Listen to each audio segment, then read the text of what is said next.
અને આગળ વાત કરીએ, સુરત જિલ્લામાં માવઠાને કારણે ભારે નુકસાન થયું છે, જેમાં સૌથી વધુ નુકસાન ઓલપાડ તાલુકાના ગામમાં થયું છે। આ વર્ષે ઓલપાડ તાલુકામાં 15 થી 18,000 હેક્ટરમાં ડાંગરની વાવણી કરવામાં આવી હતી, જેમાં માત્ર 300 હેક્ટરની ડાંગર મંડળીઓમાં પહોંચી શક્યું છે।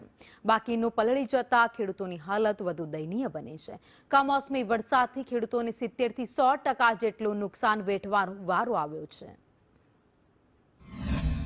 50 થી 60 વીંગાનું ડાંગરનું વાવેતર કરેલું હતું।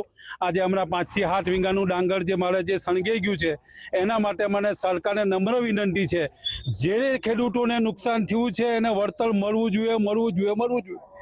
જો આજે ખેડૂતોને વળતર નહીં મળે તો આજે મંત્રીઓમાં બાકીદારો કરોડોમાં આજે બાકીદાર પડી જશે। આવનારા દિવસે જ્યારે ખેડૂતો માટે ખેતી કેવી રીતે બેઠી કરવી એના માટે વ્યાજે રૂપિયા લેવા પડે અને ખેતી બેઠી કરવી પડે, એટલે ખેડૂત ક્યારે સહન કરી શકશે એ મોટી સરકારે વિચારણા કરવી પડે કે ખેડૂત દેવાના ડુંગરમાંથી દબાઈ જશે તો સરકાર એના માટેનું ખાસ સારી વિચારણા એને કરવી જોઈએ। મારા કાકાનો બધો પાક પલળી ગયો છે, મારો બી અમારા ગામમાં પાણો ગામમાં બધો જ પાક પલળી ગયો છે ને અમને ખાસું એવું નુકસાન થયું છે। અમને એવું લાગતું હતું કે આ દિવાળી અમારો સારો પાક નીકળશે, ભલે થોડું ઘણું ડોકમાં હતું પણ અમને એવી આશા હતી કે આ વર્ષે વરસાદ પણ નહીં આવશે।